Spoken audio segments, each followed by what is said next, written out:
Ladies and gentlemen, it's that time again for our preseason predictions, and the team that we're going to be taking a look at is going to be our 2025 Tennessee Volunteers football team. We're going to be looking at this entire roster, the offense, the defense, the pieces they added, pieces they lost from last season, and we're going to go game by game and break down every single game and try to predict the outcome for their final regular season record. First things first, though, make sure to hit that like button. Make sure to subscribe to the channel. If you have any comments, by all means, drop them below. Do you agree with me? Disagree with me? Which games do you think they're going to win, lose? What do you think their final record is going to be? This is a team that made the playoffs last season. The big question here, can they continue that momentum forward? Can they make the playoffs again, back-to-back seasons? They were competitive last year, competing for an SEC championship. And when you make the playoffs, you're competing for a national championship. First things first, though, make sure to hit that like button. Make sure to subscribe to the channel. If you have any comments, by all means, drop them below. If you want to sign up for one of our member teams, make sure to check out the pinned comment below. Click on that link. You can sign up there, and I would definitely appreciate it. When the season starts, we go over every college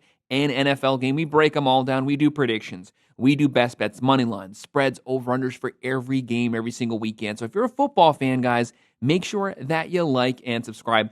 The 2025 Tennessee Volunteers coming in with a little bit of a different vibe than last year. Obviously, last year you had five-star Nico taking over the reins. He was the leading quarterback.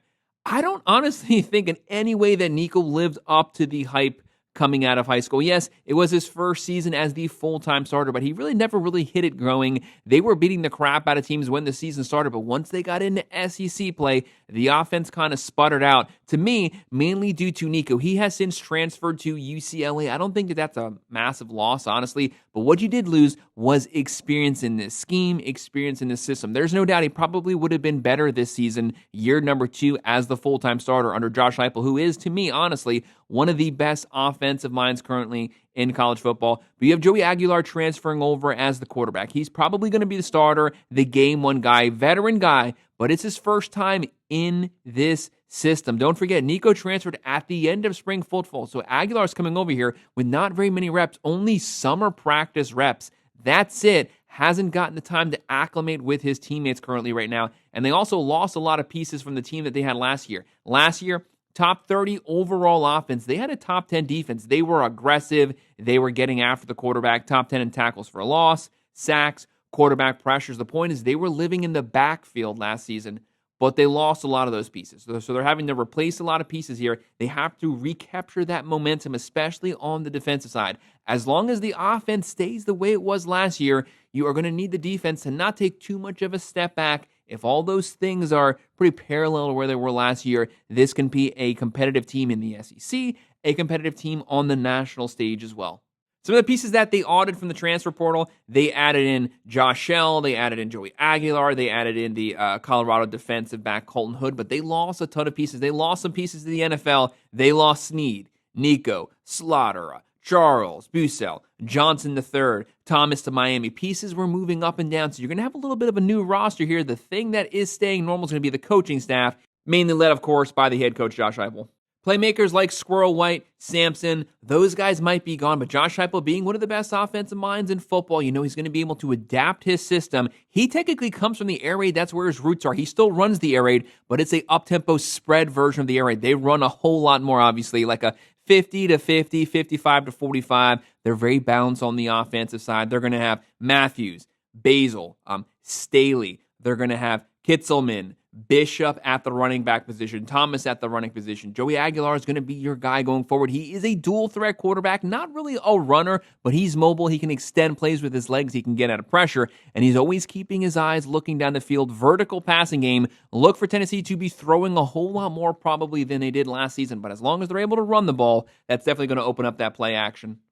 But let's start going game by game. Let's look at this entire schedule and try to predict some outcomes. They're going to open the season week 1, Saturday, August 30th, versus Syracuse. This is actually a neutral site game. It's going to be at Mercedes-Benz Stadium. Syracuse last season, they won 10 games. Fran Brown's team, and they have a lot of hype right now, a lot of momentum. Kyle McCord last season led all of college football in passing. They had a really good wide receiver core. They had like 3 wide receivers with around 1,000 yards. But all of those guys are gone. Kyle McCord's gone. The entire wide receiver core has been completely flipped. This team is going to be good. They're just not going to be good right now. They might be competitive. They'll probably be able to move the ball, score some points, but new quarterbacks in the system. It's going to take a little time. They're going to need some reps. They're definitely not going to be able to get going to hit the ground running versus this Tennessee front seven right off the bat. To me, Tennessee's going to own this game. They're going to own the line of scrimmage. I have them winning this one 28-17, starting out the regular season 1-0. And then why not the very next game get an FCS Cupcake game? You really want to get this offense going. You want to get it well-oiled before you get into SEC play. A lot of new pieces. You need a cupcake to really hit the fire. You are going to have Saturday, September 6th versus the East Tennessee State FCS team. It is going to be a blowout. It is going to be a curb stomping. Get your guys as many reps as possible. Keep your foot on the gas. This is not your chance to blow them out. This is your chance to get your guys adapted to your skill position book before you hit SEC play. Tennessee's going to win this one. They're going to win this one handedly, 63-9. And then your next game is one of the toughest games of the entire season, September 13th versus the Georgia Bulldogs. Coming to Neyland here, Georgia, obviously, we know, top 5, top 3. Some might say the number 1 roster in college football. Gunnar Stockton taking over as the quarterback going forward. Mobile quarterback, a little bit of a different pace than you're going to have seen from Carson Beck previously. This is a Kirby Smart team. They're going to be physical. They're going to be aggressive at the line of scrimmage. Josh Heupel wants to own the trenches, but so does Georgia. It's going to be trench warfare. Who can establish the run often and early on? That's who's going to win this game. Who can keep the turnovers down? That's the key. Joey Aguilar, he's been known for some turnovers. He has to play a clean game. If he plays a clean, perfect game, obviously easier said than done. Tennessee has a real shot to win this game, probably will win this game at home. This would be a massive upset because Georgia will probably easily be the Vegas favorite here. Talented team, led the nation in drops last season, completely flipped that wide receiver core, bringing over Zachariah Branch from USC. He's a difference maker at the slot position. They got to get their defense back to playing Georgia defense, and they have to get the run game. Bobo needs to get with the modern offense. It's time to adapt. Josh Heupel, Tennessee, they're going to be able to move the ball. I think Joey Aguilar will start playing his best football once you hit about week 4 to 5, so he should be getting better week by week as he gets more comfortable here. But that's why those first 2 games were so important, getting him adapted to the book. But still, I think Georgia's going to come to Tennessee. They're going to win this game. I have Georgia winning still a very close, very physical game, 27-21, and Tennessee drops to 2-1. One thing that we also have to bring up was the Vegas odds-on for Tennessee this season was 8.5 wins. So as long as they get to 9 wins, technically they've overachieved. 8 or under would be underachieving, but with the new quarterback, and 9 wins is easily within grasp.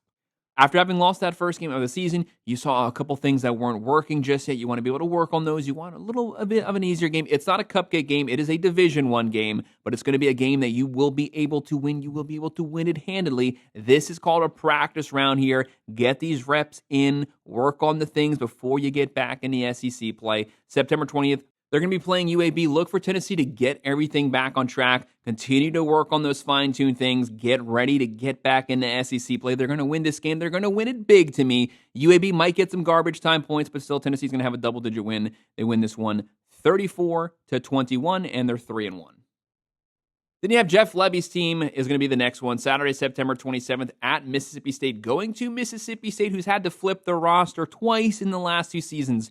Jeff Lebby is an offensive-minded guy, but to run his type of tempo system, he had to flip the roster. He's still working on it. There's going to be a massive talent disparity here between these 2 teams. Tennessee, you got to continue to roll, but take this game serious. This is still an SEC team. Mississippi State, if you don't play your best football, they might be able to get some points, especially garbage time. They might sneak up on you. I don't see that being a problem because Tennessee can run the ball. That's what separates Josh Heupel from a lot of these other coaches. He can line up and he can run it right down your throat. Garbage time, run the clock out, close games out. That will always be the key. Tennessee's going to win this one 42-20, and they're 4-1. And I will always give Sam Pittman props. He always has a very competitive team. They don't usually win more than 6 or 7 games, but a lot of very close one-possession losses. The point is, if you don't bring your A game, if you don't circle this and take this game serious, they are good enough to beat anyone on any given Saturday. But you have to overlook the game, and they have to continue to play competitive games. If those 2 things happen, there's a loss here. Tennessee, make sure to keep your eye not looking ahead. Take it week by week. The next game, Saturday, October 11th, versus the Arkansas Razorbacks. Sam Pittman's team last season, top 40 defense, top 30 offense. They are good enough to be just an outlier top 25 team. That's why you still have to bring your A game here. Do not treat this team like Mississippi State. Do not treat them like Kentucky. Not to throw shade at those teams. Those are, well-coached teams somewhat, but overall, Arkansas, the much more competitive team. We've seen them almost beat Bama past seasons. The point is, they always bring their A game versus these top 25 teams, and Tennessee will, of course, be a top 25 team, but I think Tennessee is going to be able to win it because they can line up, they can get physical, they can run the ball, and if they have to catch up, they can throw the ball. Tennessee's going to win this one 33-17, and they're 5-1 with a very strong, convincing win here.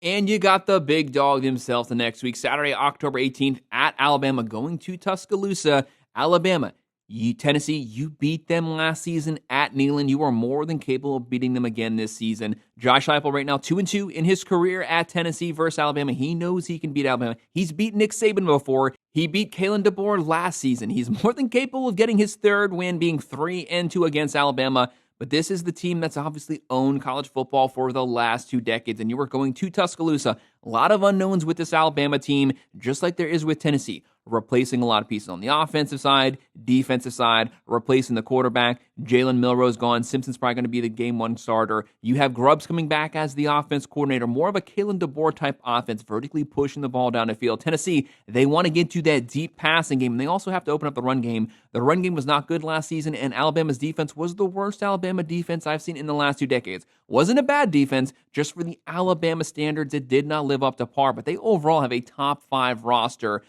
But the unknowns here, the unknowns with Tennessee and Joey Aguilar, the unknowns with Alabama and Ty Simpson. We will know a lot more about these teams once we get to this week at the midway point. We will see which quarterback is playing the best, which offenses hit the ground running. As of right now, it's just all speculation till we get there. I think Tennessee's going to keep this game close. I do think Alabama's going to eke out the win, but I mean close as in if you miss a field goal, you're going to lose this game. Bama wins at home 28-27, and Tennessee drops to 5-2. But guys, don't shut the video off. You are more than capable of pulling off the upset here too.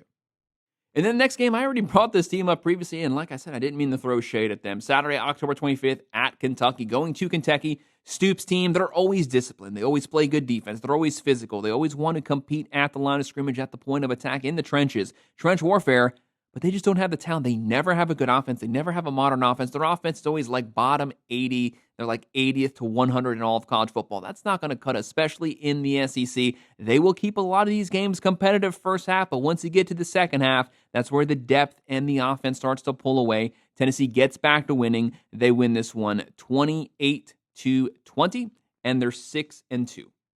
And this next game is going to be a little bit of a personal game for Josh Heupel. Obviously, he played at, I'm pretty sure he won the Heisman at Oklahoma in that Mike Leach air raid offense. That's who they're going to be playing next. This is going to be a fun game. This is personal for both of these teams. And obviously, Brent Venables, having been at Oklahoma himself, being the head coach at Oklahoma, they have an extremely difficult schedule. One of the most brutal. Next to Florida, to me, in my personal opinion, the second worst schedule in college football. Saturday, November 1st, the Oklahoma Sooners. Very talented team. John Mateer, the number 1 transfer portal quarterback coming in.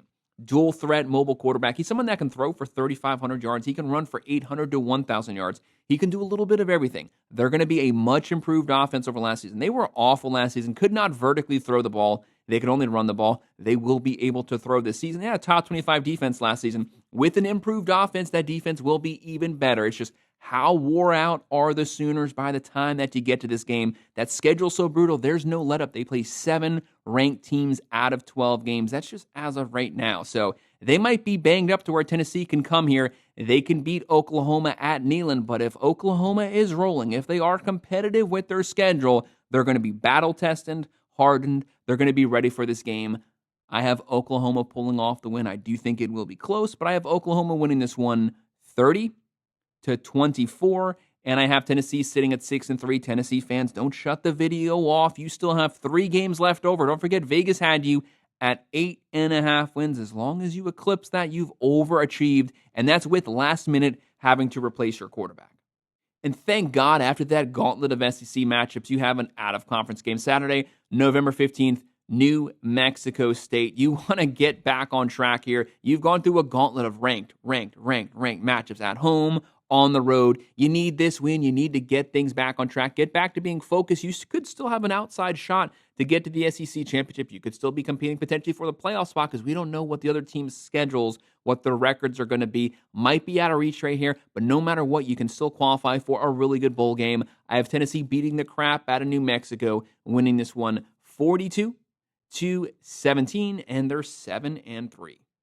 And how about the Gators coming up next? Tennessee beat the Gators last year. Very close game. They have not won in Gainesville since 2003. This might be their chance. Saturday, November 22nd. Can Tennessee win another one versus Florida? Would be great. This is going to be at Florida in Gainesville, Ben Hill Griffin Stadium. Billy Napier could be on the hot seat here, might not be on the hot seat. They have the hardest schedule I've ever seen in my life. What is the health status of this team after this gauntlet of like 5 or 6 straight top 25 teams they have to play?